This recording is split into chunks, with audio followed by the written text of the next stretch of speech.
going on? The allies of the PM saying that if there's a leadership challenge after the budget, the PM will fight it. So what, is there a leadership challenge? What's happening? No, and I think whoever's been briefing this has been watching too much Celebrity Traitors, and this is just about the worst attack on a faithful I've seen since Joe Marler was kicked out and banished in the final.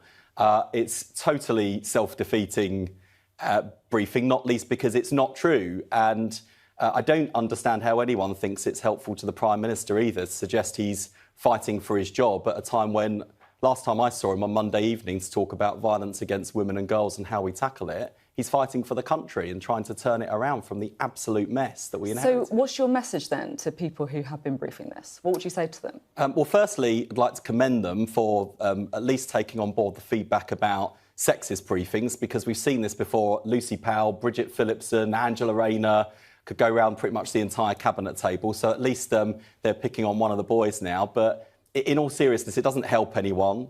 It's not true. But the point is, these sorts of Westminster bubble process stories, boys getting carried away, these are things that distract from our ability to get across the message of the change we're making, the difference we're making on things that voters actually care about. There's a few specific allegations about you that have been put out in the last 24 hours. I want to put them to you directly. Firstly, there's the Times. Downing Street figures suspect that Streeting could demand the Prime Minister's resignation in the days after the budget. Are you going to rule that out? Yes. And nor did I shoot JFK. I don't know where Lord Lucan is. Had nothing to do with Shergar. And I do think that the US did manage to do the moon landings. I don't think they were faked, certainly not by me. What about after the local elections next year? Is that a point when, if you do badly, if you lose in Wales, that it could be time for a change at the top? Well, I'm not planning for us to do badly. In Scotland, we've got a dynamic leader. Can you rule it out? Can you rule it out demanding the Prime Minister's resignation? I'm not going in to demand the Prime Minister's resignation. I support the Prime Minister. I have done since he was elected leader of the Labour Party. I didn't vote for him in the leadership election, but I did support him from the moment he was elected, and I supported him all the way through at points when he did things that no one thought was possible. They didn't think he could turn around the Labour Party. He did. They didn't think he could win a general election. He did.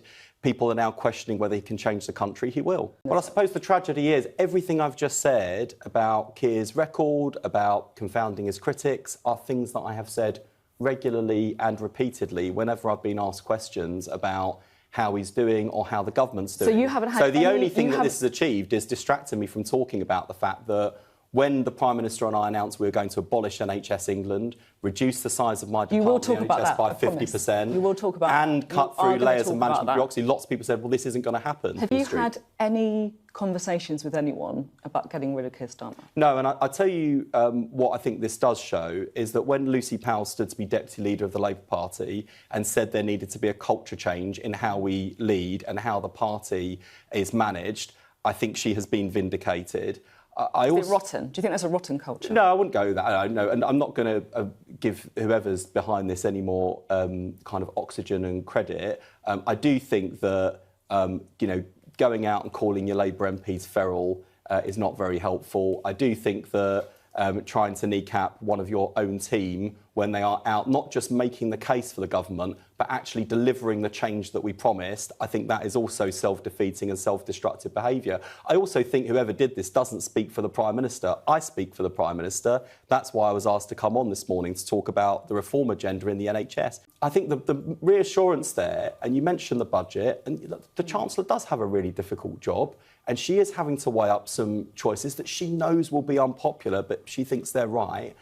And it's my responsibility to make sure that as well as that extra £26 billion that's going into the NHS, we're also spending every single penny that's already there. Because I know that taxpayers are having to make sacrifices. I know that people are paying a lot and have been paying a high price for Conservative failure. It's our job now to turn it around.